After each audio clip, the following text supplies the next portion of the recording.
আসসালামু আলাইকুম সুপ্রিয় দর্শক।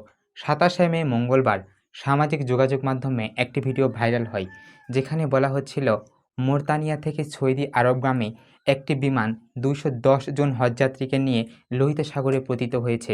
এমন একটি টাইটেল দিয়ে একটি ভিডিওকে ভাইরাল করা হয় এবং মুসলিমদের মধ্যে বিভ্রান্ত করা হয়। অনেকে ধরেও নিয়েছিল, কিন্তু প্রিয় দর্শক, অনেকে কিন্তু ধরেও নিয়েছিল এটি সম্পূর্ণ ভালো খবর, সম্পূর্ণ আসল খবর। সবাই তো আল্লাহ আল্লাহ করতেছিল এবং আমরা এটুকুও দেখতে পাই ওই ভিডিওর ভিতরে কিন্তু যারা ছিল তারা আল্লাহু আকবার, আল্লাহু আকবার করতেছে। কিন্তু বেরিয়ে আসে আসল সত্য, ওই ঘটনাটি ছিল সম্পূর্ণ গুজব এবং সম্পূর্ণ ভুয়া। এমনই আমরা প্রমাণ পেয়েছি। আন্তর্জাতিক বিমানবন্দরগুলো এবং এয়ারলাইন্স যেগুলো আছে, শক্তিশালী পাওয়ারফুল এয়ারলাইন্সগুলো এবং রাষ্ট্রীয় সংবাদ মাধ্যমগুলো স্পষ্টভাবে জানিয়ে দিয়েছে তাদের ওখানে কোনো বিমান দুর্ঘটনা হয়নি। সম্পূর্ণভাবে নিরাপদভাবে সৌদি আরবের পুরোপুরি হজযাত্রী ছড়িয়েছে। শুধু তাই নয়, মুসাদর নিউজ ঘটনাটিকে বিশ্লেষণ করেছে এবং তারা বলেছে এটি সম্পূর্ণ ভুয়া এবং ভিত্তিহীন একটি খবর। এই ভিডিওটি অনেক আগে রেকর্ড করা হয়েছিল, এর সাথে বর্তমানে ভিডিওর সঙ্গে কোনো সম্পর্ক নাই।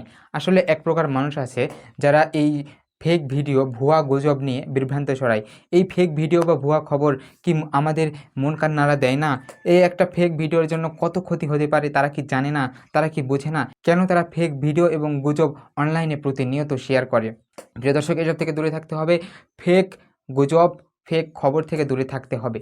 আপনি একবার চিন্তা করুন, একটি ফেক ভিডিও বা একটি ফেক খবর কিভাবে ক্ষতিগ্রস্ত করতে পারে। মনে করুন আপনার মাঘ থেকে আপনি বিদায় নিচ্ছেন হজে যাওয়ার জন্য। আপনি বিদায় নিলেন এবং আপনি চলে যাচ্ছেন হজে।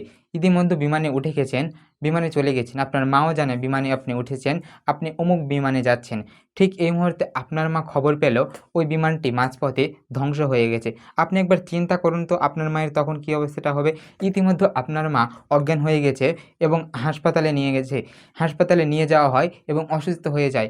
এক পর্যায়ে আপনার মা অসুস্থতায় কাতরাচ্ছে এবং আপনার জন্য হাই হাই করতেছে। এমন সময় খবর এলো বিমানটার কিছুই হয়নি, আপনি সম্পূর্ণরূপে সুস্থ আছেন। ওই পুরোপুরি ঘটনাটি ছিল গুজব। আপনি একবার চিন্তা করুন, আপনার কিছু না হলেও আপনার মায়ের কিন্তু সেই অসুস্থতা আর ফিরিয়ে দিতে পারবেন না।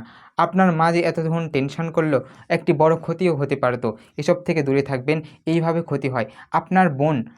আপনি আপনার বোনের কাছ থেকে বিদায় নিচ্ছেন একটি রাস্তায় যাওয়ার জন্য। এমন সময় যদি আপনার বোন একটি ফেক গুজব শোনে, হতেও পারে আপনার বোনের হার্ট অ্যাটাক।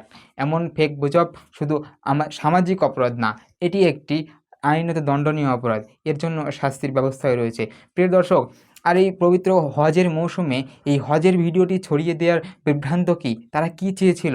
তারা কি চেয়েছিল মুসলিমদের মধ্যে বিভ্রান্ত তৈরি করেছে?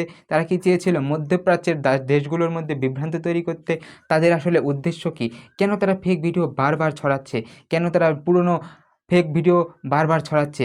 অনেকে আছে ভিউ কামানোর জন্য, একটি লাইক পাওয়ার আশায়, দুটি শেয়ার পাওয়ার আশায় এই কাজগুলো করো। প্রিয় দর্শক, এরকম সেনসিটিভ বিষয় নিয়ে কোনো ভিউ কামানোর উদ্দেশ্য নয়, কোনো লাইক কামানোর উদ্দেশ্যে এসব কাজ করা যাবে না। এসব থেকে দূরে থাকতে হবে।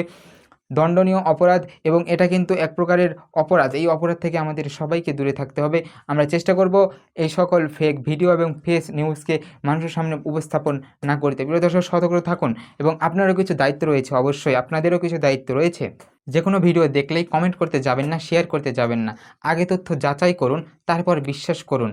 এরকম ভিডিও অহরহ আমাদের মাঝে, আমাদের সমাজে এখন প্রতিনিয়তই কিন্তু ছড়াচ্ছে। আমাদের মাঝে বিশ্বাস করাই কঠিন কোনটা ফেক, কোনটা সঠিক। তাই প্রিয় দর্শক, সবাইকে সতর্ক থাকতে হবে, সবাইকে বুঝতে হবে এবং সতর্কতা অবলম্বন করতে হবে, সাবধানতা অবলম্বন করতে হবে। প্রিয় দর্শক, আজকে এ পর্যন্তই। দেখা হচ্ছে নতুন কোনো ভিডিওতে, নতুন কোনো এপিসোডে, আরও এক সত্য চাঞ্চল্যকর তথ্য নিয়ে। ততক্ষণ পর্যন্ত ভালো এবং সুস্থ থাকবেন।